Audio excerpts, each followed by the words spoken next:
If you could take your seats, please. Good evening. Letter pocket works.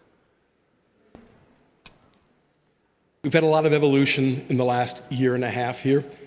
And one of the things that we've been doing is we're leaning in to one aspect of the Foundation's charter, and that is to be an educational institute. And among the many things that we're hoping to inaugurate and we're bringing to campus, well, it's to highlight the unique role that an institution like the Chapel and Cultural Center, like the Rensselaer Newman Foundation, plays here at RPI. And that's to be a point that both faces internally into the academic community as well as externally into the local community. With that in mind, we begin tonight our first interfaith lecture. The idea is that this will be the inaugural lecture, that every year in the spring, we will have an interfaith speaker come in. So I thank you all for coming out this evening, for being sort of our, I'm not going to say guinea pigs, I'll say test pilots, as we begin a new program, as we begin a new venture. I'm so pleased that the Religious and Spiritual Life from RPI, the Dean of Students Office, are able to are co-sponsoring with us. As time goes on, as in the upcoming years, this will only grow as we deepen our roots, as we lean into our mission to be a place where conversations around art, religion, culture, and meaning come together. And I'm pleased that for our inaugural lecture, we have Rabbi Reena Judd. I have known Rabbi Reena since I first went to Quinnipiac, because Reena Judd, she's the university rabbi and the director of the Peter C. Harold House for Jewish Life at Quinnipiac. And I first met her, well, it would have been in the fall of 2013 when I first arrived at Quinnipiac. And I realized that I not only had a colleague, but a friend. And what the amazing thing that I've discovered as clergy is that there's a bond that clergy have that cross denominations, that crosses traditions. And I think of one of the first rabbis that I worked with, a rabbi by the name of Aaron Bisno.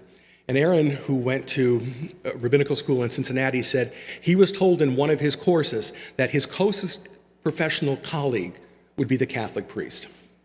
So I found at Quinnipiac, very quickly, Reena and I developed not only a friendship, but a great working relationship.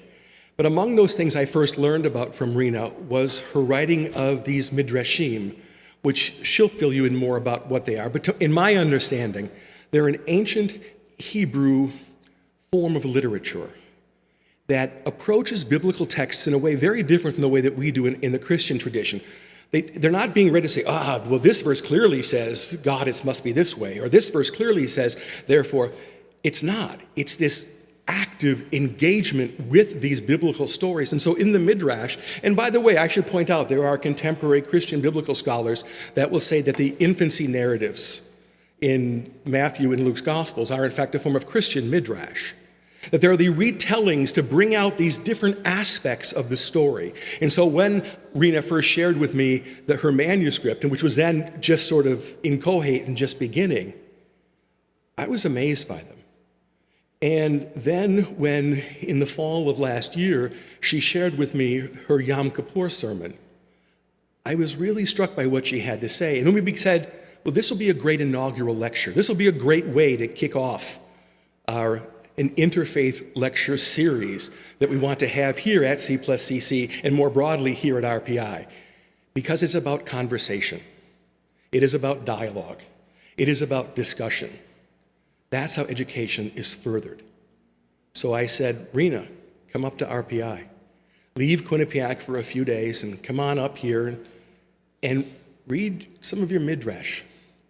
Share with us here, I would say, your stories, but more importantly, the questions and the thoughts that the retelling of these ancient stories actually, well, pose to each one of us. So with that in mind, I would invite our rabbi and my friend, Reena Judd, to please come forward. I love you. So I'd like to thank you for being here. It means a lot. And this is the first time I've done this. So if it sounds like it, that's why. Midrash, it comes from the word to expound upon. And Hebrew is a root letter language. So you can take those root letters, you know a lot of languages during this. So you can take those root letters and you can manipulate them. I hear you. I heard you. I will hear you. Maybe I'll hear you. Did I hear you right? You can take all of those different textural ways to speak and to hear, because there's no vowels in Hebrew. So there's no format. Every generation reads it new because you think new. Now, a midrash is an explanation of something that the Bible does not explain. The first 5 books of Moses. That's as far as I go. And I'll give you an example. A whale swallows Jonah. When did God make that whale that swallowed Jonah? God made that whale that swallowed Jonah in the twilight before the first Sabbath. So around 4:30 on the first Friday.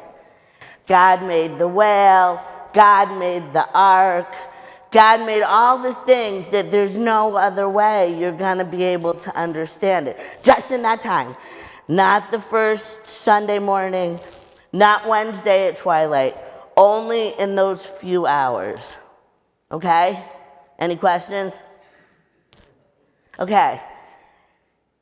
The style and so if the Bible, if the Torah is a blueprint of how Jews are going to live when they get to the promised land, they're going to be farmers, they're going to be cobblers, they're going to be shepherds, but the rules don't always follow. So you get to a rule. You have to leave the corners of your field for the poor who lives amongst you. How big's the corner? What if you're a salesman and you don't have a field? The midrash fill in those gaps. The midrash come from rabbis' heads. So if and you find them in the Talmud. You have the 5 books of Moses. Then the people of Israel get to Israel and they've started to make a land and they've got to come to understand these laws. The Talmud explains the laws of the Bible as they apply to city dwelling in Babylon, in Jerusalem. You're not walking in the desert anymore. You have a shop, you have 7 kids, and all of a sudden, how are you going to deal? The Talmud explains that. And the Midrash fill in those little spaces between your teeth, like with the dental plaques. And if you push too hard, it doesn't last. But it makes sense. Makes sense. So everybody reads the Bible sort of, they keep getting the same lessons. I don't know. And I'm 62. Earlier in my life, I was in Israel. I was in the army. I was a woman in the Israeli army in the Lebanon War from 1981 to 1984. Just looking at me, Sam, what do you think I did? Take a guess. I'm in the army. There's 120 people in the platoon. What do you think? Dishes.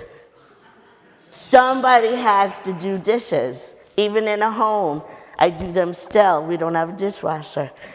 Everything's going crazy. It's so hot in Israel. But I was always immersed in cool water, so my hot temperament didn't explode. So I picked 3 midrash that I have 32. And I have them for different portions, and it's like all of a sudden the people come and they're inside my head and I just write it out, and that's how all of them came. And the first midrash that I'm going to read is about Noah. And I give a brief explanation, and then I cite the exact portion of the Torah that the Midrash goes on. Okay? Everybody with me? So this is the experience that got me to the Midrash, like the lips of the Midrash. In the Israeli army, I served in a combat unit stationed on the top of a hill in the occupied territories during the Lebanon War. In the morning and the evening, our platoon's male soldiers would jog down and then back up to the top of the hill to see if anything dangerous or disorderly had been placed on the path. Our role was to ensure the Palestinians understood that Israel was in charge. Upon returning to the United States and pursuing a social work degree, my military experience enabled me to participate in a Vietnam veterans self-help group. Mostly, I listened to veterans share their stories. All had survived the horrors of the Vietnam War, and many lived with post-traumatic stress disorder. Although home now, in the middle of the night and often during waking hours, these soldiers were still fighting. Most people believe life is lived one day at a time, one day after the next. But many people, soldiers and civilians, men and women, adults and children, are unable to move forward because they are stuck in the most painful moment of their lives. Some people stay there forever, stuttering through time, entrenched in one throbbing, raw moment. All coping skills have long since blown up or melted away. While listening to these men share their agony, I heard Noah. Genesis chapter 9, line 20, we read, Noah was the tiller of the soil, was the first to plant a vineyard. He drank of the wine and became drunk, and he uncovered himself within his own tent. Ham, the father of Canaan, saw his father's nakedness and told his brothers outside in a gossipy way. But Shem and Jephthah, they took a cloth and they placed it against their backs and they walked backwards. And without looking, they placed the blanket on their father, covering up his nakedness. When Noah woke up from his wine and learned what his youngest son had done, he said to him, the Bible goes on, this is my story. Oh, where's Kevin? Good. All right, this is as good as you'll get. It was not the first time or the only time that Noah drank that much. He always drank that much. He smelled so bad. He wore his liquor. All of us bathed after the flood, but not Noah. He skulked about, stinking, his clothes foul and dirty. His fingernails were long and ratty. His bald head was scaly, and his beard was vulgar to look at and smelled nasty. Most nights, Noah slept alone outside. He had a habit becoming accustomed on the ark. No matter whether our mother was there or how close we were, he felt so alone. He envied the animals and us, his family. Before the flood, we spoke often. After the flood, rarely. Eventually, when his drinking became too much, we gathered around him and begged him and said, "You didn't drink like that on the boat, but here we are on dry land, and you're drowning. God promised that such a flood would never happen again, that Noah would never be cooped up again. We wondered if perhaps he became too old to know his own limits. Perhaps he worried there wasn't enough drinking water, so he drank wine instead of water.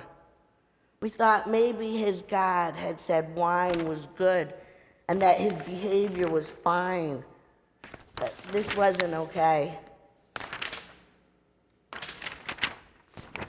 We told him how much we loved him and how scared we were because there was no communicating with him when he was drunk. One after the other, we told our father what we thought about his drinking, and he didn't utter a word. He hung his head in his hand with his fingers twisting in his beard. His eyes were closed and he was gently rocking back and forth, his beard becoming more and more of a gnarly mess as he muttered to himself, letting us know that he was listening. When he finished speaking, he lifted his head and he said, "Are you done?" In resignation, we hung our heads and muttered, "Uh-huh," so quietly we could barely hear him. He spoke more to his God than to us. "You think I drink too much, that I'm a crazy old man and I hear things. Well, whatever I hear, building this floating box saved your lives. As the world around you drowns, you think I drink too much? I dream of couples who go to sleep sweet and in love, lying in one another's arms. And when I wake, I look outside to masses of drowned, bloated bodies floating atop the stinking water. They clutch and reach towards one another. And if you listen, you can hear them spit and sputter their love before the waters swallow them up in a single gulp. I wake up in a cold sweat, and I sit up and I look at my wife. Is she there? Pinching her to make sure she's alive, I touch her hair, I pet her, and then I roll over and fall asleep again. I dream of fathers throwing their children onto rooftops, believing the waters could never reach that high, scrambling to help their women, when in a flash the waters steal the children and no one sees anyone again. With this, my father yanked himself up and paced frantically, stroking his beard. Only our mother could coax him home. He continued, "Husbands never see their wives again. Parents never see their children. Everyone drowns and I wake up. Now I'm cold and soaked in my own stink. Quickly, I run to my children. Some are feeding or cleaning the animals. Others are sleeping. I steal a look and pinch myself to make sure you too are real. Turning to my room, I lie awake, this time afraid to sleep. But with my eyes wide open, I dream about mothers nursing their babies, the other women's babies, so that the baby's last breaths are life before the waters swallow them too.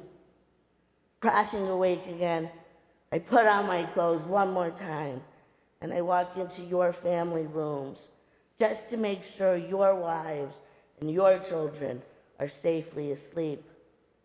I am so dirty, even I have no desire to be in my own company. There's not enough clean water to wash this smell away. I want a bath. Who wants a bath in the middle of a flood? That night is like every night, and I can no longer sleep. Most nights, I sleep for an hour or two before the people begin floating through my head.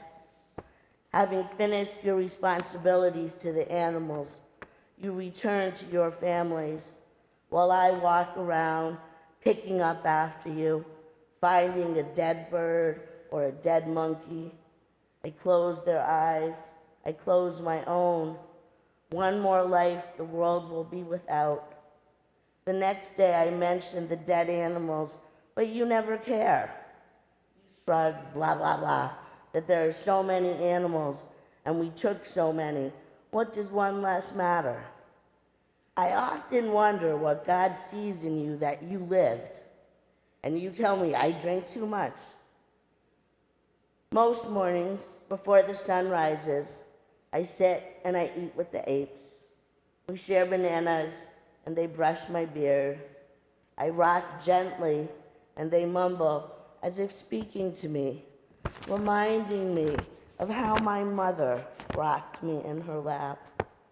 I remember the last time I visited with my mother. I begged her to come join us on the boat. All she could do was shake her head over and over and over, saying, Noah, you're always talking about your God. What God destroys the entire earth? What's holy about such destruction?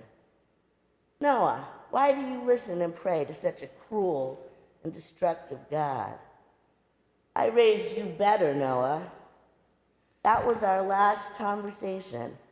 Have you ever thought how it feels to know my God drowned my mother? I'm sorry you don't like that I drink so much, that you feel you must communicate with me. You seldom have anything worth listening to.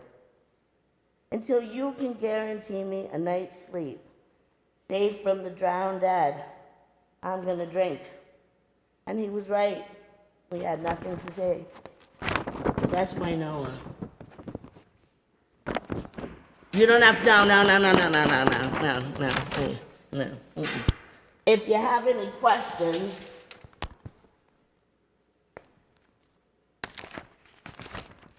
okay? So, this is one of those moments that if I had done this before, I wouldn't be having right now. But, all right, so the next piece, Kevin, can you hear me with this? You can come up.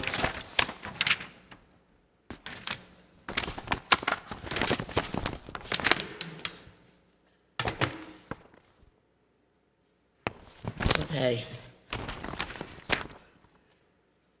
Okay, yeah. So, okay, wait, I'm moving.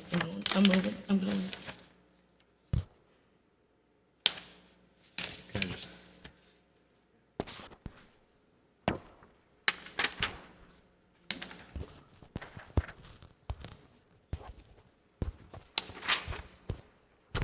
You're doing great, Kevin. Okay. All right. No questions. No thoughts. Yes. What about the veterans made you associate them with Noah? They were drunk. And by the time I met them, this was in the late, mid-'80s, and some of them had lived 20 years with their nightmares. And, I mean, what are you going to say to someone who, as a soldier, sees a whole village go up in flame? There's nothing to say. And as a rabbi, all I can do is listen and hold their hands and let them behave however they feel is appropriate and understand, which I'll get to at the end. This was at the beginning of meeting these characters. Like, to me, they are so real. I'm 62, I've been living with this guy, this Noah, since I was 30. I took my first pulpit at 30 years old. Had a kid, got married, had a kid, gave my thesis, got ordained, and moved. And that's when I met that character around that time.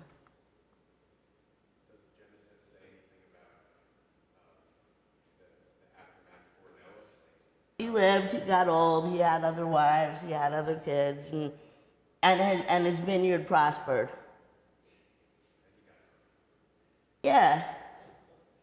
You know, I know you've got drunk. Everybody here has pretty much got drunk, and it's in the beginning. It's fun. It does take away the hurt, but then the hurt just it's like a brands your soul, and you can't drink enough away. You can't shoot up enough away. There's nothing. You just have to figure out something to do, which explains why every day almost 25 of our veterans are committing suicide. Any other? Yeah. Sure. How does your role as a rabbi, healing recovery, differ from your role as a social worker? So I got a social work degree and I got a bachelor's in fine art in French and Japanese art. And the social work part of my soul teaches me to listen to what people say. And the art part of my soul teaches me to look for what they don't say. And usually what they don't say, what people withhold, not necessarily intentionally to cause damage, but because it's so hard. It just hurts so bad. The hurt doesn't change. And working in a university environment for almost 25 years, one of the things I really work hard with my students is that they understand that when you grow up, yes, your feelings are still gonna get hurt, and that's okay. Like, kids now are growing up with this fallacy of when I'm a grown-up, my feelings are never gonna get hurt. And if my feelings get hurt because someone insults you, you know, there's a reason our feelings get hurt, then I'm overreacting. And I work really hard to let kids know it's okay to say, my feelings are hurt. That hurt my feelings. So the social work part listens to what they say, but they don't, you know, kids, you know, every kid's different, but freshman kids it's not easy for them to articulate much. And I just ask about what they don't bring up. I don't know how I'm reliving it back to your question, but I hope it's giving you something to piece together.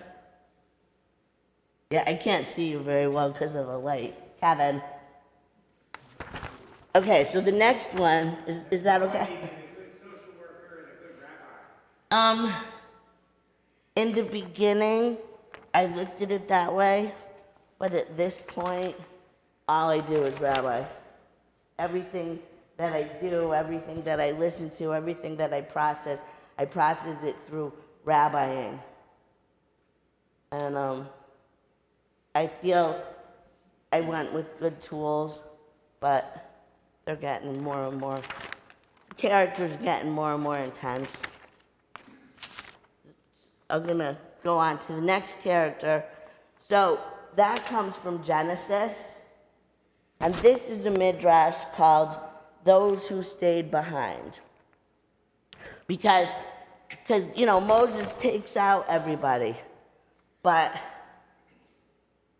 he only takes out teenagers and younger, like teenagers, adolescents. He doesn't take out adults because adults are too stiff-necked. We have our way of doing it. We have our opinion. He doesn't take kids who can't take care of themselves. So if it's a little kid, it has to be going with a kid who can take care of itself. He takes his family. He takes all these lines. There's 600,000 men leaving with all their women and their donkeys and their coins. And there's people that stayed behind. And so one afternoon in May, our eldest daughter rode her bike home and announced, this evening, after I get my graduation certificate, I'm leaving. To which I said, please don't. And she said, no, I'm leaving. I started sobbing and begged her not to go, but she packed her bags. When her father came home that evening, he brought her to get her certificate. I didn't want to go. And when he came home, she said, I'm leaving. To which her father said, please don't. And he started to cry. She left, and we went back inside. I wrote this midrash that night. It was a Wednesday. When the people of Israel stood at the Mount Sinai, ready to receive Torah, God said to them, "Bring me good securities to guarantee that you will keep it, and then I will give you the Torah." They said, "You can have our ancestors." God said, "No, I don't want your ancestors. I have as many problems as they do." They said, "Monarch of the universe, our prophets will be our proof, our security." God said, "I have fault with your prophets, but still I'm going to give you another chance and bring me security, and I will give you the Torah." Psalm 8. They said, "God, our children will be our security." God said, "Okay, these are good securities, and for their sake I will give you the Torah." And then it is written, "Out of the mouths of babes and sucklings you have found strength." We read in Exodus chapter 12, line 30, "There was a loud cry in Egypt." Not everyone left. Slavery didn't end. Cities of Jews remained. Only those within a small window of living could escape. The youth and the very young couples with small children, taking their siblings who could walk on their own and perhaps carry something with them as they went. Those expecting their first child went. The most able-bodied and beautiful amongst us all, they left at once. They were the only ones Moses would take. He called his parents and elders. Together, there weren't many homes with fathers, mothers, and their young children. Men worked hard and often away from their families, and they died younger. There were some men, but mostly Moses spoke to a bunch of not yet dead old women. He said he would take our children, and only our children, to where they could be free. When we asked, "Why just them?" he said,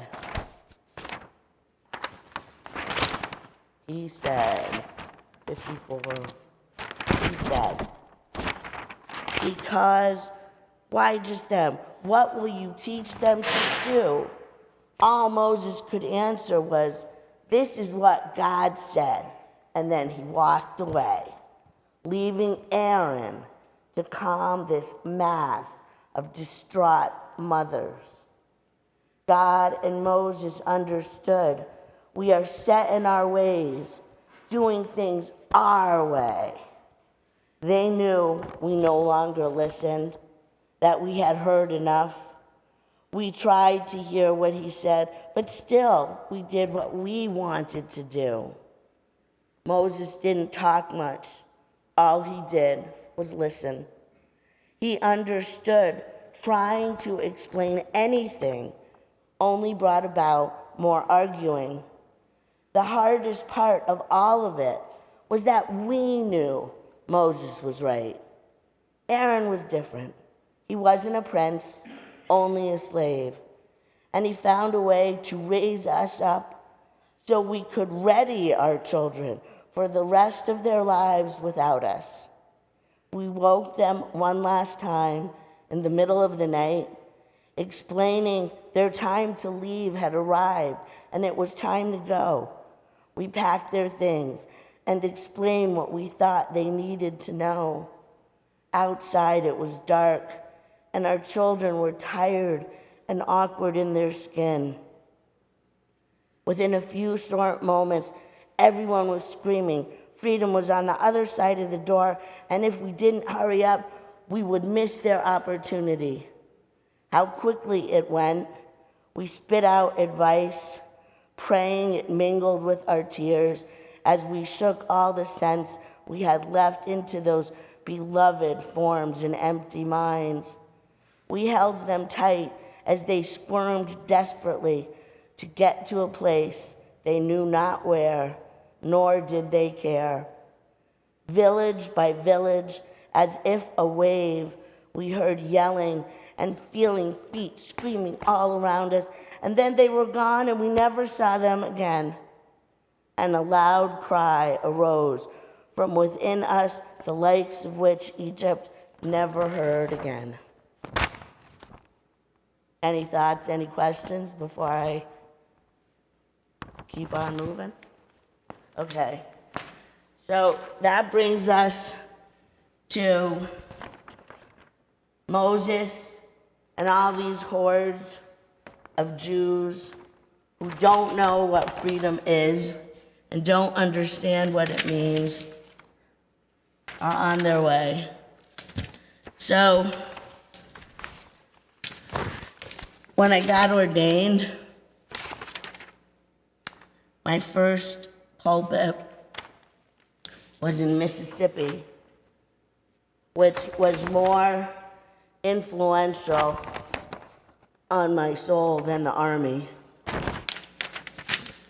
And I worked with one other man. He was African American, and we were the same age. And this is called, and what I learned in Mississippi is just how screwed up slavery and trauma make people. I never thought of it. I just, I grew up white. I grew up Jewish, and I was white, and I lived in New Haven, and it never occurred to me to embrace my own enslavement in Egypt. But Mississippi did. So this is called half-breed. I chose to work in Mississippi, and it's the next one, right after the one I just read. I chose to work in Mississippi because I knew that I would learn the most there the quickest, and I did. The more time that passes since Mississippi, the more I learn from my few brief years there. Families are dynamic units, thorny and complex, with everyone constantly in motion. The freedom to choose where and with whom one belongs is a privilege time gives few. Love is a relatively new part of the equation. The longer I am a rabbi, the more I believe love is the strongest human force with a longer shelf life than hatred. Even in the worst of horrible situations, love exists and evolves. Slavery might suppress love, but neither authority nor death have the power to silence love. So from Exodus chapter 14, we read, God says to Moses, stretch out your hand over the sea, and the water will go back upon Egypt, upon its chariots and its horsemen. So Moses stretched out his hand over the sea. Toward the morning, the water went back to its power as the Egyptians were fleeing towards it. And God churned Egypt in the midst of the sea. The water came back and covered the chariots and the horsemen of the entire army of Pharaoh who were coming behind them in the sea. There remains not a one. In Jewish, there's a book of just these stories, various lengths, and they're on all the different episodes, and they go in two ways. One gives it in the episodes, and one gives it according to the rabbis. So the rabbis write about that episode. So remember, the Jews are on the other side, the water's gone back, and on the lips of the sea are millions of dead Egyptians.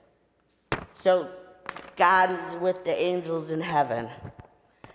And the Holy One sat in judgment over the Egyptians and drowned them in the sea. In that instant, the ministering angels wished to utter a song before the Lord, but God rebuked them, saying, "The works of my hand are dying in the sea, and you want to sing me a song?" Sometime later, much later, 2,000 years later, some of you might remember the song by Cher. Half-breed was all I ever heard. You know that song? Half-breed, how I learned to hate the word. It was like I was standing before a great wall of water and could see everything as it happened. I was not an adult, but no longer a child. Slave children don't have childhoods. Our mother was a Hebrew slave, and our father was Egyptian. She had lived in his home since they were both babies. They'd grown up together, and although he was Egyptian, they played together and fell in love. Our father's parents were the only grandparents we ever knew, and they had loved my mother since she was a baby. A Hebrew woman had given her to them because she was unable to feed her. Many Hebrew women gave away their babies so that the babies would live. My grandmother only had sons, and she cared so much for my mother. Everyone knew my parents were in love, and our father never denied it. But masters could not marry slaves. So he's married his wife, and we lived with our mother in our home. But their love endured. First my sister was born, then my brother, and last me. Even though she gave him sons first, we felt sad for her. We knew when he ate with them, it was us he was eating with. That when he hugged their children, it was us he wanted to hug. He called us sweet nothing names and hugged our mother. And although he wasn't cruel, everyone knew he seldom hugged his wife. Our mother understood when father married his wife. He was a desirable man, tall and dark, with a sharp mind and a good eye. And no matter how frequently or by whom he was told to leave our mother, everyone knew he loved her. She was beautiful and brilliant with an alien confidence. When she heard the ram's horn, she understood the notes and went to my father in the day, something she never did. She explained each note, and with tears in his eyes, our father said, "This is the day we've been waiting for. Leave with my blessing and take all our children." None of us, our father's children, had ever seen him cry. But when he told us his family would be leaving, everyone cried. Everyone understood. They gathered their goods, their blankets and coins, and gave them to us neatly tied. Everyone got a brand new walking stick. This was my very first walking stick, and my father handed it to me special. Our grandmother gave us each a coin, telling us we would need it for wherever we were going. Father gave mother another ring. Grandmother gave mother a necklace, and mother was just sobbing in our father's arms. And then hugging each of us tightly, so tightly that we had to hug him back, Father told us how much he loved us. He told us not to worry, that our God would take care of us, and his gods would take care of him, and he would find us, and we would be a family. and it would be okay. He promised me wherever we went, he would find us. When it was time to leave, everyone came out. We were all crying. This was our family, and we loved them. Not everyone was cruel like Pharaoh. And then we left, afraid to look back, fearful we would be abandoned and that our courage would leave and we would run home. We walked away from Goshen, every step meeting more and more like us. We never thought there were so many half-breeds. We walked far, and it was hot. People began teasing us and screaming, half-breed, half-breed.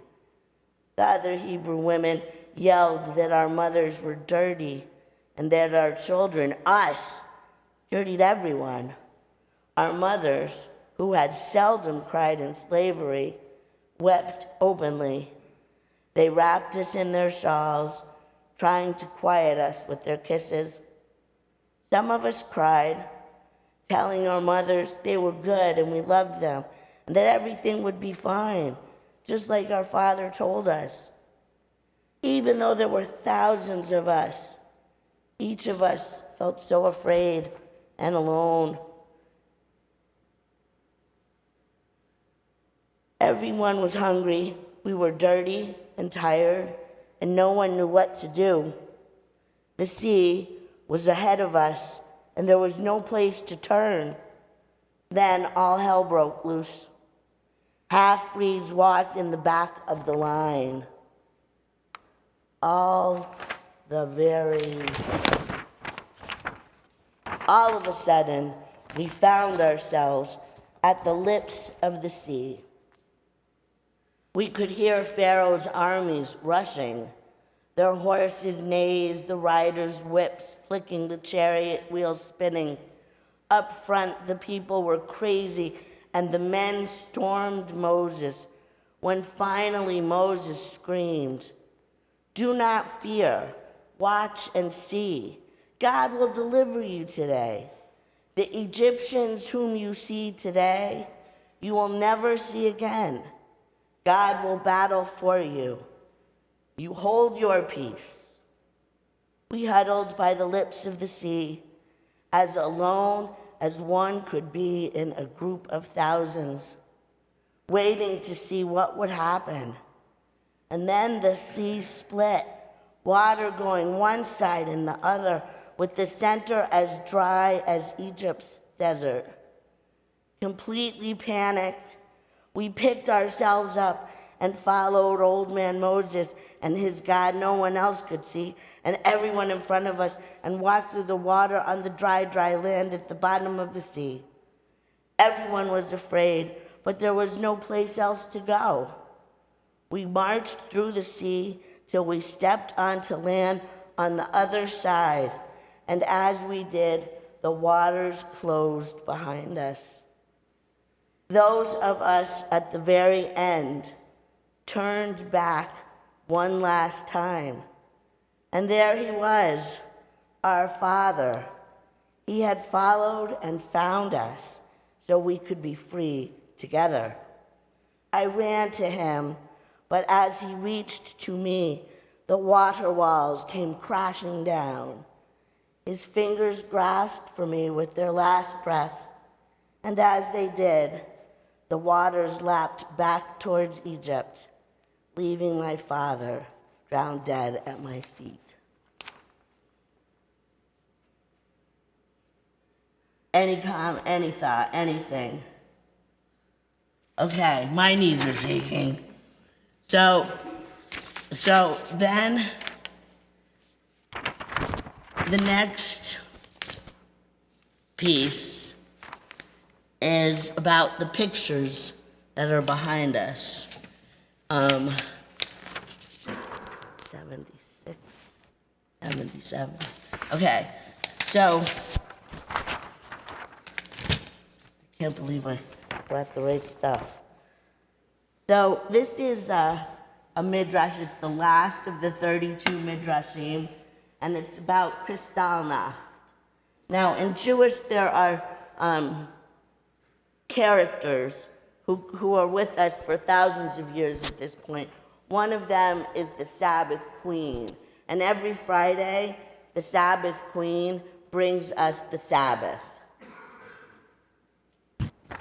My father, who's the little boy when these pictures start going, that's my dad.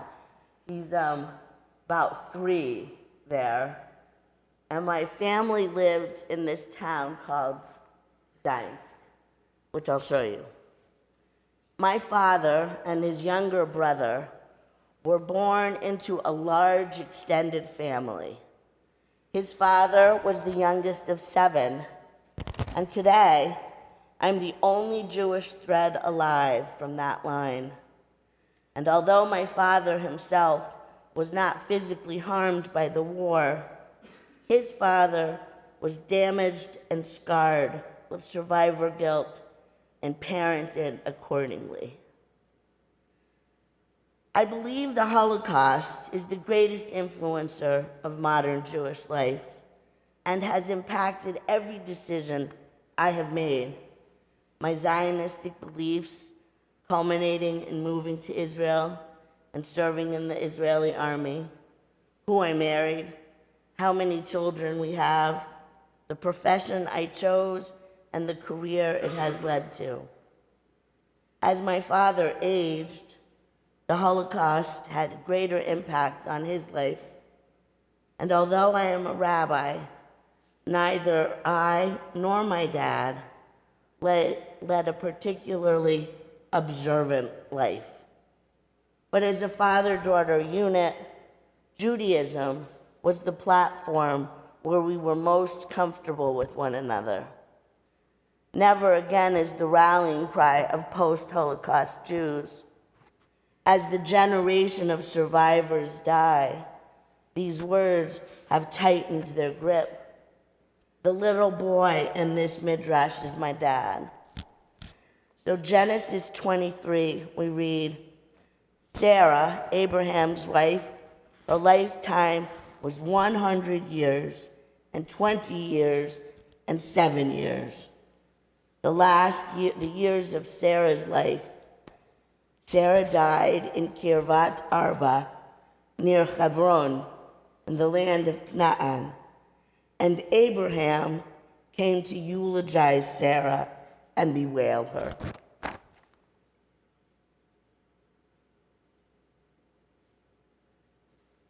This is the house that my dad lived in. His maternal grandparents owned the house, and he was born on the 4th floor, and it was a walk-up.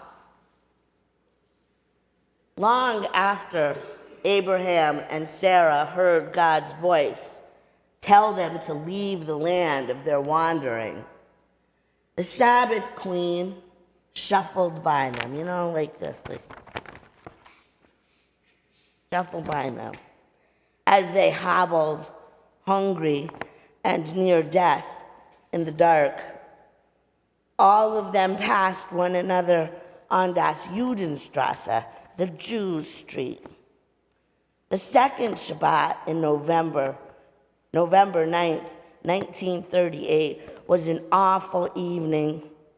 It had been a hard year, each day bringing more struggles than the one before them. All those years, alone in the wilderness, at times living on just water and sand, had toughened them. Together, Abraham and Sarah had departed the land of their birth to live in the desert, leaving their families behind one person at a time. They'd left parents and brothers and sisters and neighbors and friends. They'd left their first boy and that boy's mother. And then there'd been their own son. Now Abraham had no one left to lose but Sarah. Walking quickly, Abraham tried to escort Sarah past death, but she limped badly and he was a little off. Since he heard God tell him to bring Isaac to the altar. He knew something was wrong, but he took the boy anyway. And when he came back, he wasn't surprised Sarah was gone. He knew she was a better parent. It is unrealistic for anyone to believe they can bring a child to an altar and be the same as they were before. Besides, this is what being more than 100 is about. The brightness dims, the stars seem a little farther away than before. Your hearing goes, and your balance walks away on its own. Despite their blindness in the night, the man and his wife tried to move quickly, with dignity, and his twisted hand hanging on her elbow, she dragged him through the gutter, the garbage cluttering the streets. She focused on the stars, which led her away too many years ago. But as they fell, she saw they were not the guiding lights of God, but crystal daggers. Abraham took a paper bag of bread and took the bread, put it in his pocket, and with the same delicacy of years ago, he put the bag on Sarah's head and returned the bread to his pocket. The rain glistened and sparkled as it cascaded down from the heavens, as if the stars were falling. This night they were.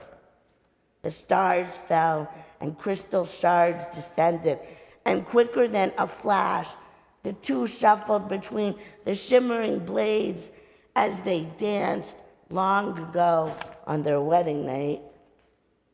A small boy ran through the street between the falling stars, pieces of crystal popping and splintering his naked face and his hands as he yelled at anyone, "Run, get out of their way, they're behind me."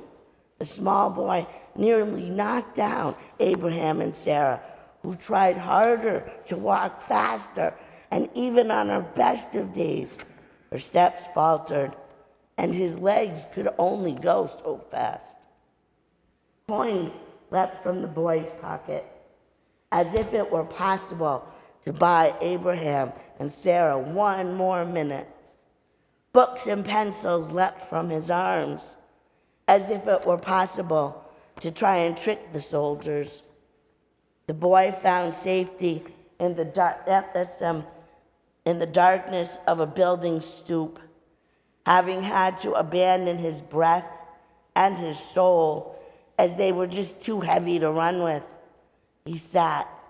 Any fear he might have had was eaten by his own ravishing hunger.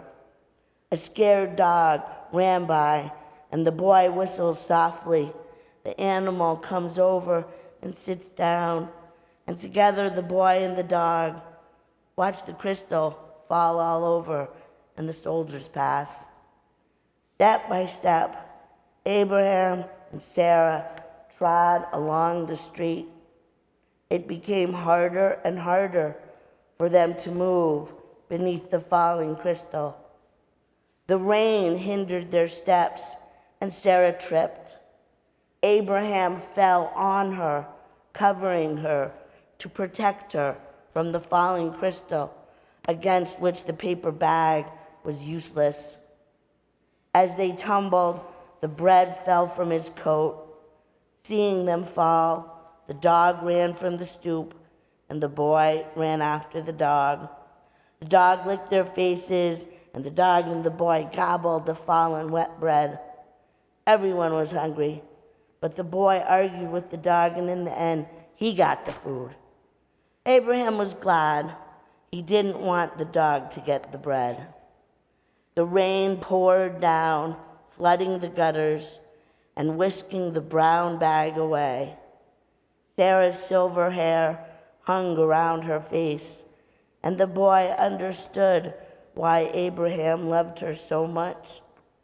Abraham looked at the boy. Was that the small boy he sent away so long ago? No, it couldn't be him. But who cared? He hugged this boy, clutching him to his breast, chanting like a prayer, "I am so sorry. I am so sorry." The boy looked at Abraham as if he was crazy, but he didn't move. Abraham's warmth soothed the boy's hunger, and his words quieted the shattering crystal. Sarah sat on Abraham's other side, mumbling, "I believe with complete faith, even though there might be a delay." Grateful for the stoop, all huddled under its shelter, watching the crystal fall, trying to remember the people through the street, watching the soldiers running after them. Those entangled in the soldiers' path became trapped in the insanity. The darkness of Egypt settled on that stoop, and no one saw them. They all tried to savor the leftover breadcrumbs. Abraham, Sarah, and the boy. "Eat, eat, my child, eat," they chanted to the boy. Everyone let the dog lick their palms until the last breadcrumb was gone. Eventually, the masses passed by and the rain dried up, but the darkness remained. Far off, they heard an old woman sobbing. It was the Sabbath queen. Her dress was ripped, her hair was a mess, and her face was scratched and burned. With each step, the boy, the dog, and Abraham painstakingly bent down and picked something up, which Sarah gently and carefully put aside. In the sack she carried, here a shoe, there a soul. Behind her, another woman followed with a broom, sweeping it all up. Sweeping up the hunks of crystal littering the sidewalks.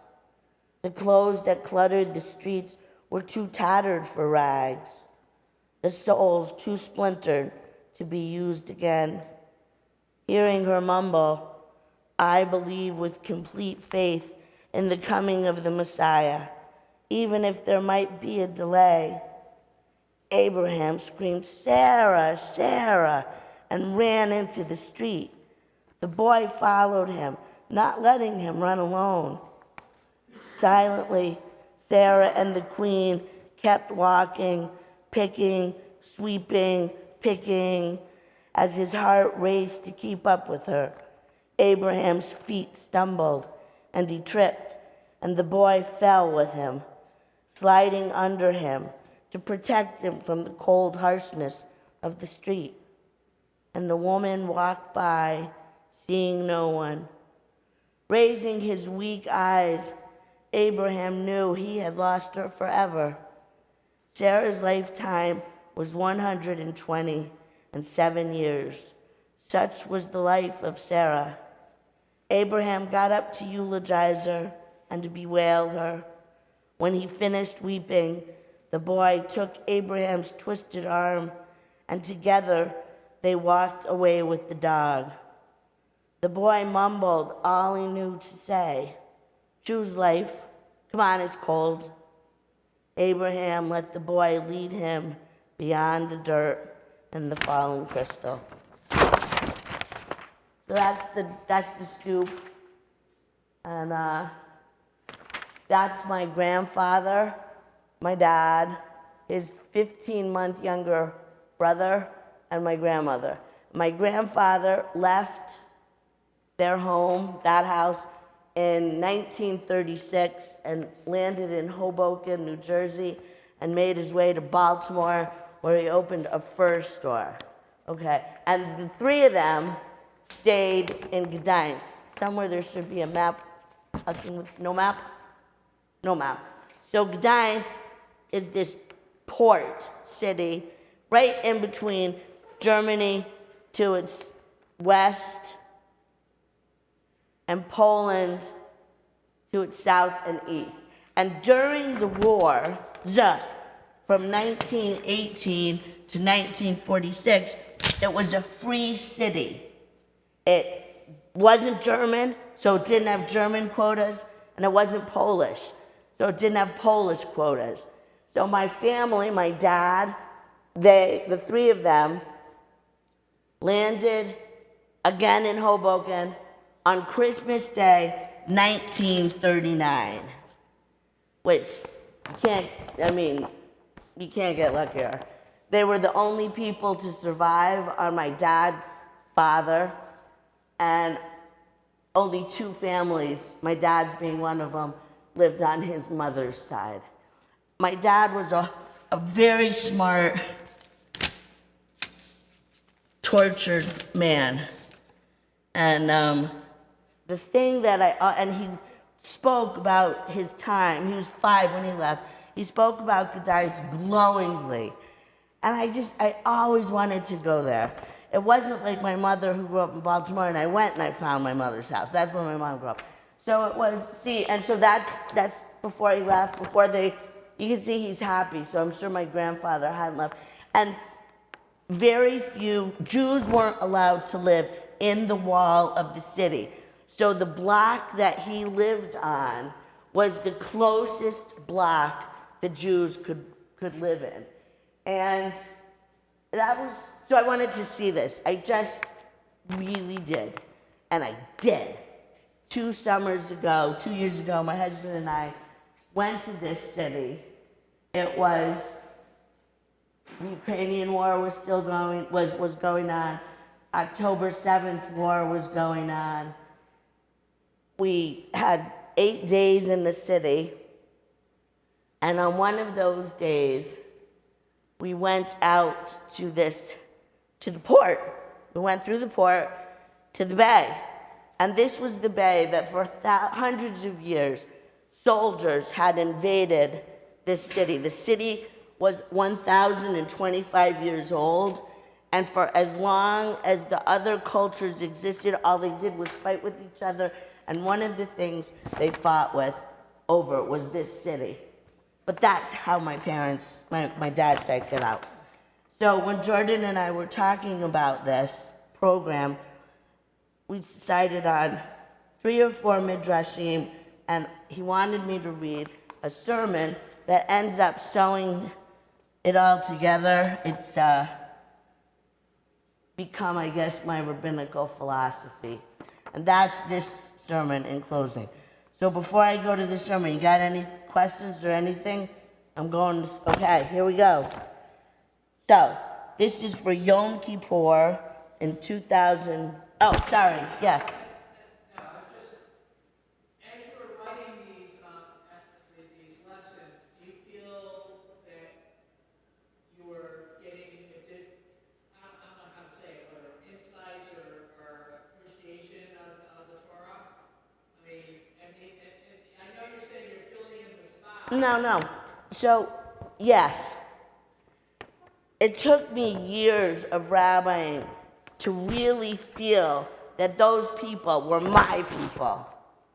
And when I got out of rabbinical school, I felt different.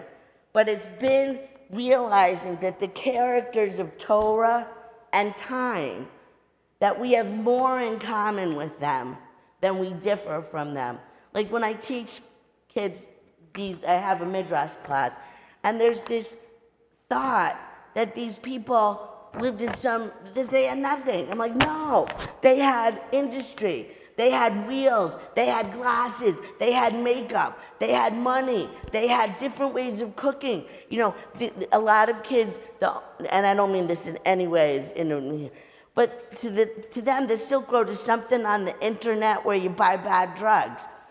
And I'm sitting there and I'm trying to explain these people are living. And once you see them and you realize those are your people, the answer's in this sermon.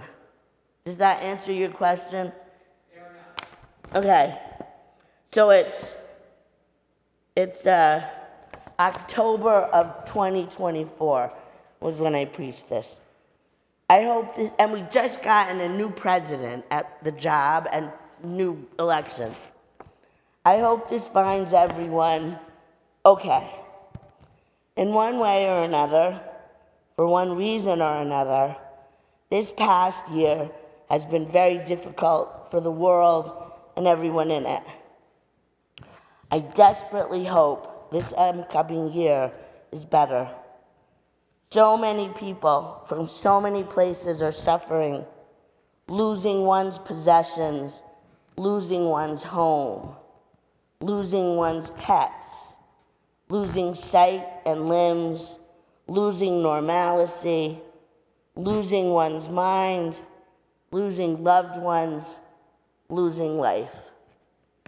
Too many people have been killed or worse, and we find ourselves living in a world presently existing in a state of trauma. With each next natural disaster, our world weeps, begging us to nurture it as it nurtures us. It seems everywhere humanity is disintegrating, killing the world in the process. Life breaks easily. Bodies are delicate and feelings are fragile. When comparing bodies to bodies, they differ tremendously. What works for one body breaks another. When I turn to the Bible for help, consolation, or an answer, Ecclesiastic screams, "What has been will be again. What has been done will be done again. There's nothing new under the sun." If there's nothing new under the sun, has this happened before? I have learned that when something new happens, whatever it is, it's not new. It's new to me. New students bring new relationships, and new classes bring new thoughts. New university presidents bring new policies, while new national presidents bring change. Some move society forward, others drag us back. New experiences bring new understandings. I've been rabbiing for over 30 years, and here for over 20, and I agree with Ecclesiastics. Very little happens which has not happened before. But while most daily events are similar from one day to the next, 1 week to the next, semester after semester, 1 year at a time, I've noticed that since COVID, more people want to talk. They want to be listened to. They want to be heard. Students, professors, and everyone in between, people stopping by, people I listen to at the lines in the grocery store. They share about being a part of a family where relatives don't speak with one another. I understand that for as long as there have been family constructs, there have been family members who don't speak with each other. But it's the frequency that I hear this. That's what's new. Life is a mighty force, and every person needs all the strength and help they can get to survive and thrive. In Genesis 27, after, on his mother's advice, Jacob lies to his father Isaac, convincing him to give him both his elder twin brother's birthright as well as Esau's blessing of the firstborn. We read, Esau hated Jacob because of the blessing that his father blessed him. The days of mourning for my father will end, and then I will kill my brother. There's nothing new under the sun. To save his life, Jacob journeys to his mother's people, where he works and lives, marries, and has families. He is away for years, not seeing his parents alive again. My heart breaks for his mother, for both his parents, but Isaac had other wives, other children, and slaves to care for him as he aged. His mother had no one else, no other sons, and if she had daughters, they lived with their husband's people. She lived alone with her God. God knows families fight, and because God understands, God commands us to honor our parents, not love them, not our children, nor our siblings. We may honor them, but we must honor our parents. Now, in full disclosure, I am moved by this God-given family dilemma because I've lived it. Growing up, believing untruths about my father, we both tried our best to make our relationship work. But I was young and naive to people's complexity. The older I got, the more distant we became, until I behaved poorly and really hurt his feelings. And while we had a relationship for the rest of his life, it took me many years before I could move on. My father was born in 1934, and he lived with his parents and his younger brother in the free city of Danzig, the port city on the Baltic Sea, which ping-ponged back and forth between the Polish and German empires. Germany ruled Danzig before World War II. Poland ruled Gdansk after. During the middle years of 1918 till approximately 1946, Danzig was a free city. My Polish grandfather and German grandmother moved from their homelands and moved to Gdansk. They met, married, and started a family when my dad was born in March of '34. It is precisely because Danzig was a free city that my dad and his family escaped the sure death of Auschwitz that their extended family did not. Because they lived in Gdansk after the Nazi Party was voted into power in Germany in the 1930s, my grandfather was able to get a visa, a ticket, and sail to the States.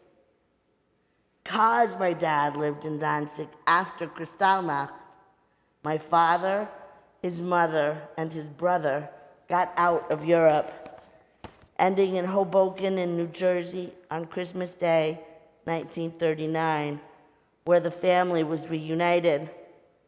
But as a single unit, my dad and the whole family was broken by survivor guilt. Like many who survived, my dad missed the life he thought he might have had.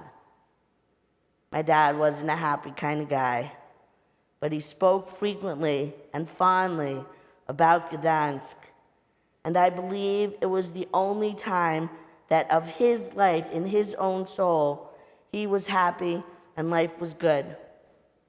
When he arrived in the United States, he was 5.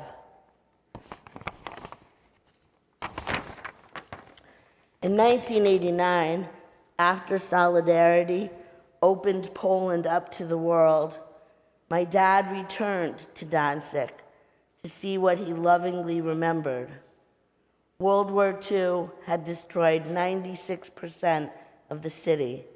It had been bombed and was beyond safe habitation. When my dad visited, the city was in the process of being restored and rebuilt, but my dad's house remained standing and was lived in. My father's been gone for many years now, but his death didn't end our relationship, and missing him is heavy. I wanted to see my dad's happy place, to see and smell where he lived and ran about, where for a very few short years he was indeed a happy little boy. After asking some questions to the right people, 86 years after my family left, I found myself in Gdansk on the stoop of my dad's pre-war happy home, hoping to find my dad before the hard, when he was a cute little boy, born and living on the 4th floor of a 4-story walk-up, 56 Shiroka Street. I knew before the hard, my dad was much loved by his immediate and extended family, living in a comfortable home. He had little friends with whom he played in the wide streets, where they were watched and attended to by the neighborhood grown-ups. When my dad lived there, Danzig had a large, beautiful synagogue with hundreds of members. Today, there's a charming, very small, illuminated with lovely hand-painted art, run by a dedicated rabbi with no more than 50 people. One afternoon, by boat, we passed the shipyards where Lech Walesa denounced and defied Polish communism before arriving at a place, Westerplatte, the seaside Polish ground where my father and his family were fleeing the impending disaster of the Nazis' arrival. The battlefield is a quiet, sad space where one walks on sacred ground, which throughout history, thousands of soldiers from countless countries have died lonely, painful deaths. Historical readings and military descriptions, dilapidated buildings and ghosts are everywhere. There was not enough time to understand just how many people have died in war on this very small piece of land. Holding the boat rail tightly, tears dripped down my face. I cried those kinds of tears that if you try to hold them in, you just end up sobbing. When asked if I was okay, all I could do was nod my head. Yeah, I was okay. On that small island, I came to understand that beyond everything else in his life, my father's personhood was deeply established by the trauma he experienced in the first 5 years of his life. His father leaving, not to move out of the house, but to take a boat to a faraway land, maybe never to see him again, losing his little friends and their families, losing his home, the bed where he slept, the roof over his head, arriving to a strange land and realizing as best a 5-year-old could that nearly everyone else was gone. There is nothing new under the sun. There have been countless generations of challenging parent-child relationships. There are countless people alive today for whom their trauma is the decisive influence in their lives. Ultimately, nearly 80 sentences later, we read in Genesis 33 that Jacob passed before all the people he had brought with him to protect him as he arrived at his brother. He lowered himself upon the earth 7 times until Esau ran to Jacob and embraced him and fell upon his neck and kissed him, and the brothers wept. The world is full of people pleading and begging for help, understanding, and acceptance.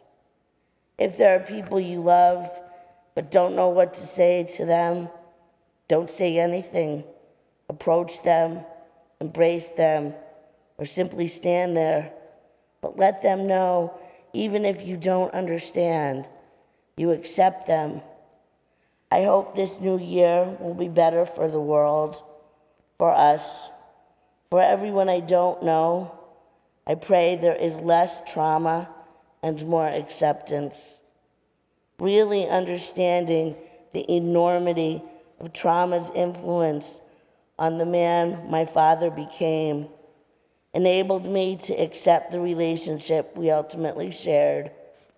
It was complicated and painful, but it existed and was genuine. It was a relationship with the best love we had to give one another. Ultimately, what I learned in Gdansk was I must embrace radical acceptance. That with all of who I am,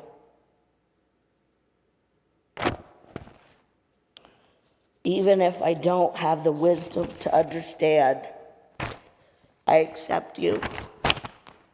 That's it.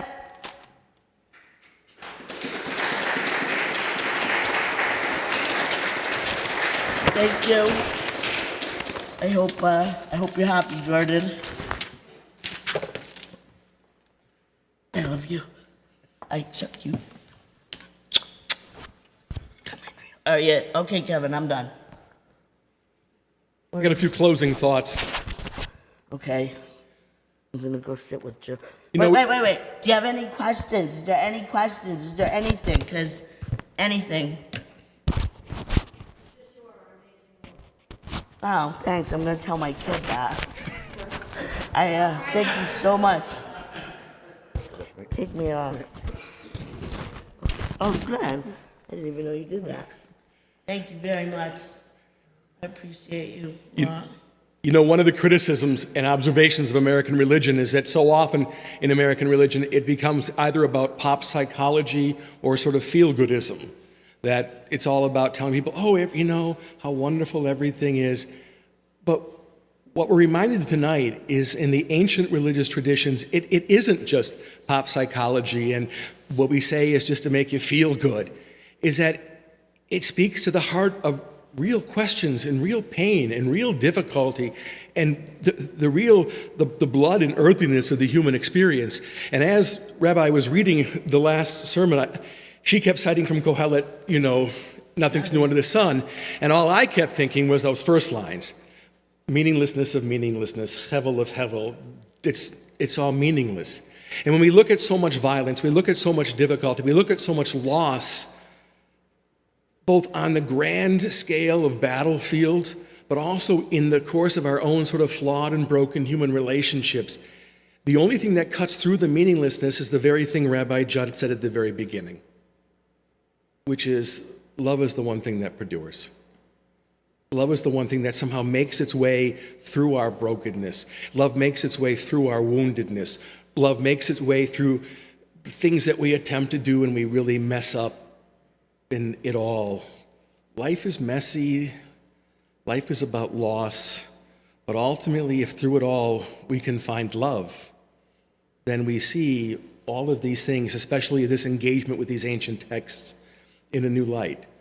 These midrashim tonight speak to us about the fundamental nature of the human experience individually and as communities. They're not a story of happy, happy, joy, joy, but nor is our lives. You know, religion can be a great escape, but it can also be this great challenge to embrace what it means to be human. And through this entanglement and this engagement and this reflections with the midrash, as you shared with us this evening, we plumbed those questions of loss and difficulty, of blood. And that's what life's about. We can't ignore these. So, Rabbi, thank you for coming. Thank you for sharing. Thank you for sharing your story, and thanks for your love. And now, for the last thing, Monica, we have some RPI swag because you can't go back to Quinnipiac without carrying some RPI things. And you have your food, but that'll be gone by the time you get back. Yes, we're going to charge them for the ad.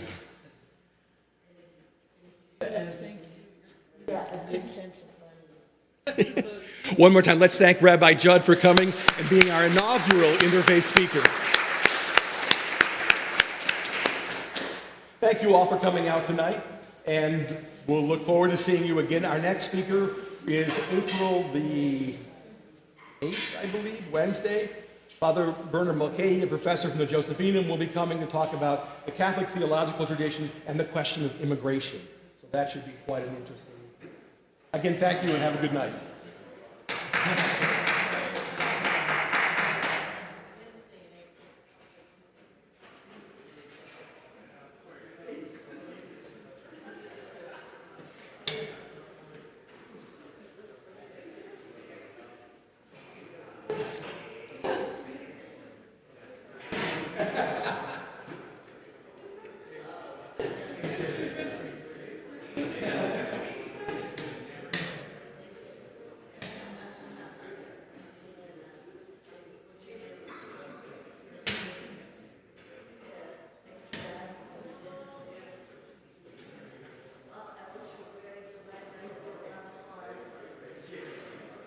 I know you will.